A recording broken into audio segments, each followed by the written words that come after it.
பாஸ்டாக்ஸ் நேயர்களுக்கு வணக்கம். அதாவது இப்போது நடக்க போகிற அந்த எலெக்ஷனில் யார் யார் என்னென்ன மாதிரியான கூட்டணின்னு எல்லாத்துக்குமே தெரிஞ்சு போச்சு. அதே சமயத்தில் வந்து யாரெல்லாம் தனித்து போட்டிடுறாங்கன்னு தெரிஞ்சிருச்சு. இந்த தனித்து போட்டிடுறதுல வந்து பார்த்திங்கன்னா தாவேகாவும் நாம் தமிழர் கட்சி அதையும் உங்களுக்கு எல்லாருக்குமே தெரியும். ஆனால் இந்த தாவேகாவை பொறுத்த வரைக்கும் வந்து பார்த்திங்கன்னா, நான் ஏற்கனவே சொன்ன மாதிரி வந்து கூட இருக்கிற அந்த 4 அல்லக்கைங்களோட தொல்லை தாங்க முடியல அப்படின்னே சொல்லலாம். தாங்க முடியலன்னா ஒவ்வொருத்தரும் அவங்க பேசுகிற பேச்செல்லாம் வந்து அதாவது சுத்தமாக அவங்களுக்கெல்லாம் கொஞ்சம் நெஞ்ச சராசரி அறிவே இல்லை அப்படிங்கிற லெவலுக்கு ஆகுது. இந்த கொஞ்சம் நெஞ்ச சராசரி அறிவே இல்லை அப்படிங்கிறத எதை வச்சு சொல்கிறேன் அப்படின்னு பார்த்தீங்கன்னா, கரூரில் நடந்த அந்த சம்பவம் எல்லாருக்குமே தெரியும். 41 பேர் இறந்து போனது எல்லாத்துக்கும் தெரியும். சமீபத்தில் நடந்த சிபிஐ என்கொயரியில் அதை பற்றின ஒரு வீடியோ வெளியிட்டாங்க. அதாவது எந்த வீடியோ நீங்கள் வந்து மறைச்சி வச்சது டெலீட் பண்ணீங்களோ அதோடைய முக்கியமான காட்சி இது வரைக்கும் பாருங்கள் அப்படின்னு சொல்லி அந்த வீடியோ வெளியிட்டாங்க. அந்த வீடியோவில் பார்த்தா கிட்டத்தட்ட வந்து இந்த இன்னொரு அந்த வீடியோ வந்து கூட்டத்தை எடுத்த வீடியோவை விட இல்லை, இந்த கேமராமேன்ஸ் எல்லாம் வந்து ரெடியாகி கிளம்புறப்போ ஒரு ப்ரிப்ரேஷன் இருக்கும்ல, அந்த வீடியோலாம் வெளியிட்டாங்க. அந்த வீடியோவை பார்த்தா எல்லாருமே பயங்கரமாக பெரிய பெரிய கேமராலாம் எடுத்துக்கிட்டு ஃபுல்லாக அந்த கூட்டத்தை வந்து ஷூட் பண்ணுறதுக்காக போகிறாங்க. சரி, ஒரு கட்சி மீட்டிங் நடக்குது. ஒரு கட்சி மீட்டிங் நடக்கும்போது அதை வந்து ஷூட் பண்ணலாம். எப்படி ஷூட் பண்ணலாம்? ஓரளவுக்கு வந்து ஒரு நார்மலாக ஒரு 10-15 கேமரா வச்சு கூட டிஎஸ்எல்ஆர் கேமராவில் வச்சு ஷூட் பண்ணுவாங்க. நியாயம் தான், இல்லைன்னு சொல்ல. ஆனால் இவங்க சினிமாவுக்கு பயன்படுத்துகிற கேமரா உள்ளே வந்து ஆன்லைன் எடிட்டிங் சிஸ்டம் அந்த மாதிரி ஏகப்பட்ட விஷயங்கள் வச்சுருக்காங்க. ஸோ இந்த மாதிரி ஒரு வேனை ரெடி பண்ணி அதுக்காக வந்து பயங்கரமாக ஏற்பாடுகள்லாம் பண்ணி அங்கே போயிருக்கிறாங்க அப்படிங்கிறது வைத்தெரிச்சலான ஒரு விஷயமாக இருந்தது. வைத்தெரிச்சலான விஷயம் என்ன அப்படின்னு கேட்டிங்கன்னா, இவங்க வீடியோ படம் எடுக்கிறதுக்காக கூட்டத்தை கூட்டி இவர் அந்த லைட் ஆஃப் பண்ணி ஆன் பண்ணுறது இதெல்லாம் வந்து பண்ணது எல்லாமே வந்து பார்த்திங்கன்னா ஒரு ஃபில்மிங் பர்பஸ் அப்படிங்கிறது தெரிஞ்சிருச்சு. இந்த ஃபில்மிங் பர்பஸ்க்கு எடுத்தது அப்படிங்கிறது வெட்ட வெளிச்சமாக தெரிஞ்சு எல்லாரும் இவ்வளோ கேவலமாக இருக்கே அப்படின்னு சொல்லிட்டு இருக்கும்போது முட்டு கொடுக்குறதுன்னு ஒன்று சொல்லுவாங்க. இந்த விஷயத்தில் வந்து நான் தாவேகா தொண்டர்களே வந்து அவங்கள கூட நான் மன்னிச்சு விட்ருவேன். ஏன் தெரியுமா? அவங்கெல்லாம் கூட பரவாயில்ல, மாறிட்டாங்க. அவங்க இதுக்கெல்லாம் முட்டு கொடுக்கல. ஐயோ என்ன இது, இந்த மாதிரி ஒரு வீடியோ வந்துருக்குது அப்படின்னு பேசாமல் இருக்கிறாங்க. இந்த உள்ளுக்குள்ளே ஒரு 4 பேர் இருக்கிறாங்கல்ல, அதான் இந்த ஆதவர்ஜுனா, புசி ஆனந்த், அதுக்கப்புறம் நம்ம இவர் ராஜ்மோகன், ஜான ஆரோக்கிய சமயம்லாம் இருக்காங்கல்ல, அதில் ராஜ்மோகன் ஒரு கமெண்ட் ஒன்று விட்டுருக்காப்புல. அதெல்லாம் வந்து ஒரு சினிமாவுக்காக நாங்கள் வீடியோலாம் எடுக்கலை, சினிமாவுக்காக ஒத்திகைக்கு எடுக்கப்பட்டது அப்படின்னு இருக்கார். ஒத்திகைக்கு எடுக்கிறீங்களா? ஒத்திகைக்கு எடுக்கிறதுக்கு நீங்கள் என்ன வெற்றிமாறனா? வெற்றிமாறன் மட்டும்தான் எனக்கு தெரிஞ்சு ரிகர்சல்லாம் பண்ணி படத்தை வந்து டைரக்ட் பண்ணுறாரு. அதுக்கப்புறம் ஃபாலோட் பை நிறைய டைரக்டர்ஸ் பண்ணுறாங்க. ஆனால் லைவாக இருக்கிற கூட்டத்தை வச்சு எப்படி ஒத்திகை எடுப்பீங்க? ஒத்திகைன்னா என்னென்னு தெரியுமா உங்களுக்கு? ரிகர்சல் எப்படி பார்க்கணுன்னு தெரியுமா? ரிகர்சல்ங்கிறது ஆர்டிஸ்ட்டை வச்சு பார்க்குறது. 4-5 ஆர்டிஸ்ட்டை கூப்பிட்டு இதெல்லாம் நீங்கள் இப்படி நடிக்கணும், இப்படி வரணும், நீங்கள் அந்த சமயத்தில் நீங்கள் கிராஸ் பண்ணணும்னு சொல்லிட்டு அதுக்காக ஒரு தனி இடத்துல ரிகர்சல் பார்ப்பாங்க. வெட்ட வெளியில் பொது ஏரியாவில் வந்து ரிகர்சல் பார்ப்பாங்களா பப்ளிக்கிட்ட? அதுக்கு பர்மிஷன் வாங்கினீங்களா ரிகர்சல் பார்க்குறோன்னு? நீங்கள் கூட்டம் நடத்துறது தானே பர்மிஷன் வாங்கினீங்க. அதுக்கு எதுவும் பர்மிஷன் வாங்கலை. எதுக்கு இது மாதிரிலாம் முட்டு கொடுத்து பேசிடுங்க? ராஜ்மோகனுக்கு ஒரு சராசரி அறிவு நிறைய இருக்குதுன்னு நினச்சேன். ஆனால் இது பேசுனதுக்கப்புறம் சுத்தமாக ஒன்றுமே இல்லை அப்படிங்கிறது தெரியுது. ஓரளவுக்கு முட்டு கொடுக்கலாம், ஆனால் இவ்வளோலாம் முட்டு கொடுக்க முடியாது. இல்லை நாங்கள்லாம் அதை அப்படியெல்லாம் ஒன்றும் பண்ணல, அதெல்லாம் ஒரு ஒத்திகைக்கு தான் எடுத்தோம். மற்றபடி வந்து இந்த கூட்டத்தில் நாங்கள் செல்ஃபி தான் எடுத்தோமே தவிர அப்படின்னு இருக்காரு. செல்ஃபி எடுக்கிறதுக்கு எதுக்கு அவ்வளோ பெரிய கூட்டம்? அதான் ஏஐ இருக்குதே, அதில் ஏதாவது ஒன்று வச்சு செல்ஃபி எடுத்துகிட்டு போக வேண்டியதுனா அதுக்கு எதுக்கு அவ்வளோ பெரிய கூட்டம்? ஏதாவது சம்மந்தம் இருக்கா நீங்கள் சொல்கிறது? சரி, இவர் ஒரு பக்கம் இருக்காருன்னு பார்த்தா ஒரு பக்கம் வந்து புசி ஆனந்த் வந்து ஏதோ ஒரு மேடையில் சொல்கிறார், 234 தொகுதியிலையும் விஜய் தான் நிற்கிறாரு.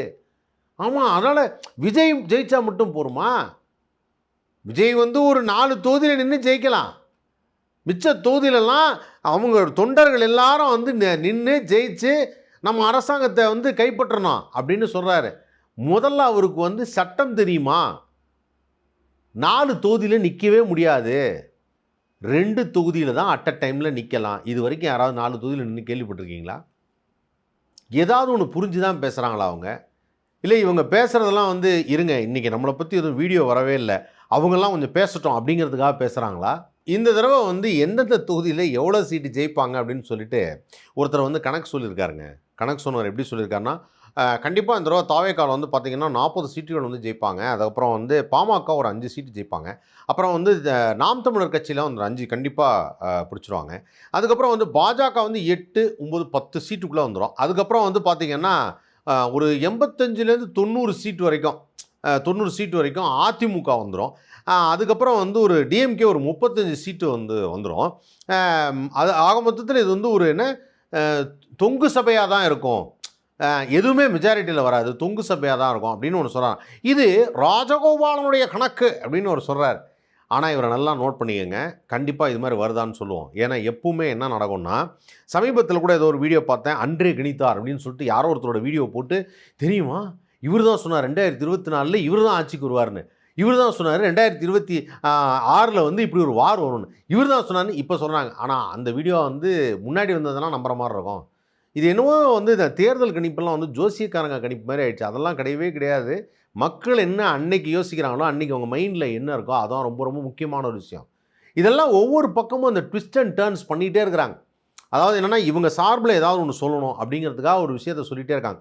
இது பரவாயில்லைங்க. திருவண்ணாமலை மாவட்டத்தில் வந்து பார்த்திங்கன்னா, ஒரு பெண் வந்து பயங்கர ஆக்ரோஷமாக ஸ்டேஜ் நின்று பேசியிருக்காங்க. தாவைக்கால வந்து அந்த மாவட்ட நிர்வாகி வந்து, அதாவது திருவண்ணாமலை மாவட்ட நிர்வாகி வந்து ஒரு மாதிரி சாதிய வெறியை தூண்டுற மாதிரியான சில வார்த்தைகளை சொல்லி ரொம்ப அசிங்கமாக பேசிட்டார் அப்படின்னு சொல்லிட்டு, நான் இங்கேயே நான் என்ன பண்ணிக்கிறேன் பாரு அப்படின்னு சொல்லி சவால்லாம் இருக்கேன். அந்த வீடியோ இப்போ தான் பார்த்தேன். அதுவே ரொம்ப ரொம்ப ஒரு மாதிரி மனசு வருத்தமாக இருக்குது. அப்படியெல்லாம் பேசுவாங்களா அப்படின்னு. அதாவது என்னென்னா, ஒருத்தர் கட்சி ஆரம்பிக்கிறாரு, கட்சி ஆரம்பிச்சுன்னா அவர் என்ன சொல்கிறாருன்னா, இதுக்கு முன்னாடி நீங்கள் பார்த்த எந்த விஷயமே இருக்காது, நம்மளுதுலாம் அப்படியே ரொம்ப நேர்மையாகவும் அப்படியே இது வந்து பார்த்தீங்கன்னா மக்களுக்கான ஒரு கட்சியாக இருக்கும்னு எல்லாம் சொல்கிறாரு. ஆனால் இதுக்கு முன்னாடி இருந்து எந்த கட்சியும் செய்யாத விஷயத்தையே இவங்க செய்கிற மாதிரி இருக்குது. இது வரைக்கும் அவங்கெல்லாம் கூட இப்படிலாம் நடந்துக்கிட்டதில்லை, ஆரம்பித்த காலத்துலேயும் இந்த மாதிரி பண்ணதில்லை. ஆனால் இவங்க பண்ணுறது அநியாயமாக இருக்குது அப்படின்னு தான் சொல்லணும்.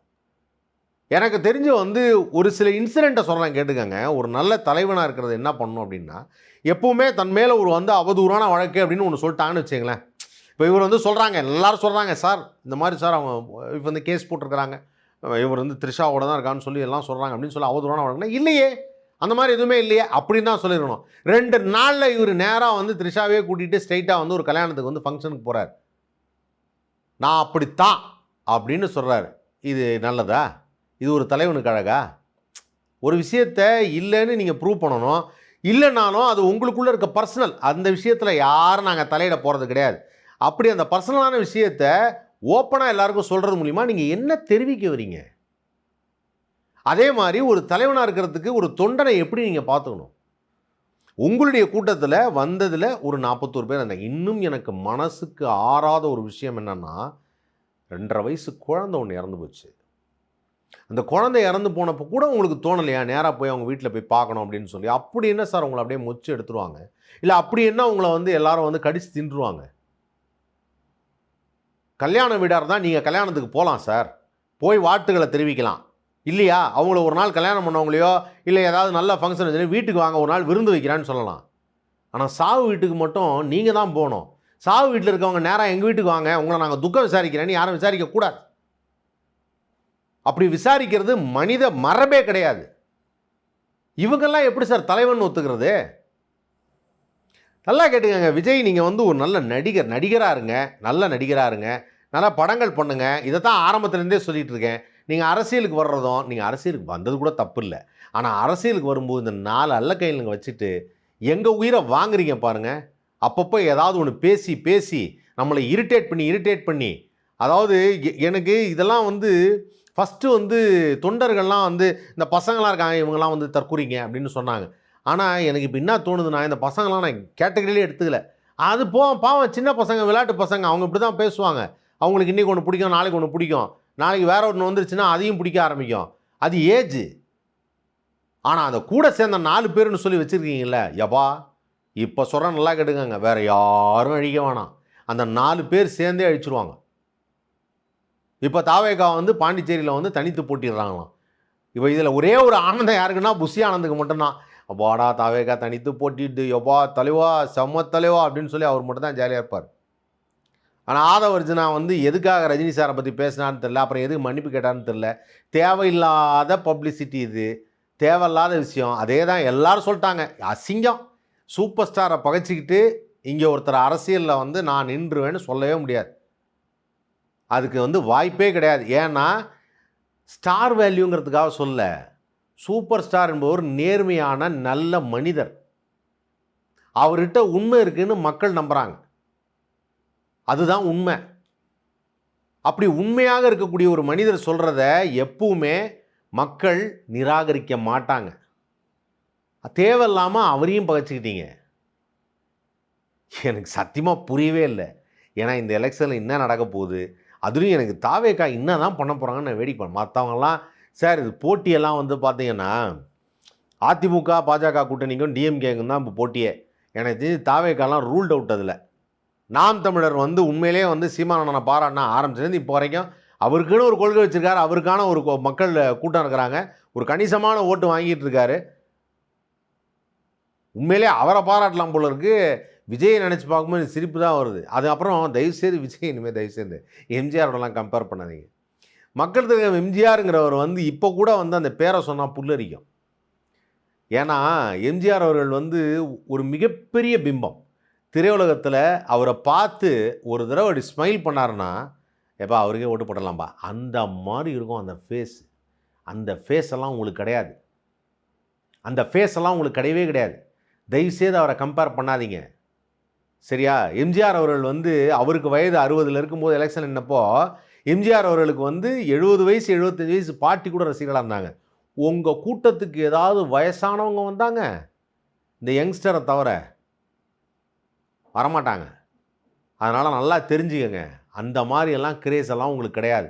நீங்கள் நல்ல நடிகர், உங்களுக்கு ஒரு கிரேஸ் இருக்குது. அதை எப்படி டெவலப் பண்ணலான்னா நல்ல விஷயங்கள் நிறையா செஞ்சு டெவலப் பண்ணலாம். அதுக்கு ஏதாவது முயற்சி செய்கிறதா செய்யுங்க. அதை விட்டுட்டு தேவையில்லாமல் இந்த ராஜ்மோகன் ஒரு பக்கம் பேசுகிறது, ஆதவர்ஜுனா ஒரு பக்கம் பேசுகிறது, புஷி ஆனந்த் ஒரு பக்கம் பேசுகிறது, இதெல்லாம் தயவுசெய்து நீங்கள் அவாய்ட் பண்ணிங்கன்னா ஓகே, இல்லைன்னா காலி. ஆனால் பிரச்சனையே கிடையாது. உங்கள் கூட்டத்தில் இருக்க யாராவது ஒருத்தர் தான் கருப்பாடு இல்லை, உங்கள் கூட்டத்தில் இருக்க அத்தனை பேருமே கருப்பாடாக இருக்கிறாங்க. நான் சொல்கிறது உங்கள் கூட இருக்கிற அந்த அத்தனை பேருமே மாவட்ட நிர்வாகிகளும் தொண்டர்களும் உண்மையிலே சொல்கிறேன் பாவப்பட்டவங்க. அவங்க தனக்காக ஒரு தலைவன் வருவான், ஒரு பெரிய நடிகர்கிட்ட நம்ம வந்து இப்போ இவ்வளோ நாளாக ரசிகராக இருந்துட்டோம், கண்டிப்பாக நாமளும் வந்து இந்த அரசியலில் இருந்து ஏதாவது செய்யலான்னு ஒவ்வொரு ஊர்லேருந்து வந்துடுறாங்களா, அவங்களாம் பாவம். அவங்கள ஏமாத்துறீங்க. தயவுசெய்து வேண்டாம், மக்களுடைய பாவத்தை சம்பாரிச்சுக்காதீங்க. அண்ட் ராஜ்மோகன் தயவுசெய்து சொல்கிறேன், வேறு எந்த மேடையிலையும் பேசிடாத. நீ நிறைய பேசியே வந்து எல்லார் மனசுலையும் இடம் பிடிச்ச ஒரு ஆள். ஆனால் இப்போ நீ பேசுகிறதெல்லாம் கேட்கும்போது எரிச்சல் வருது. அதனால் தயவுசெய்து அதெல்லாம் பேசிடாத, வேண்டாம். Okay, thank you.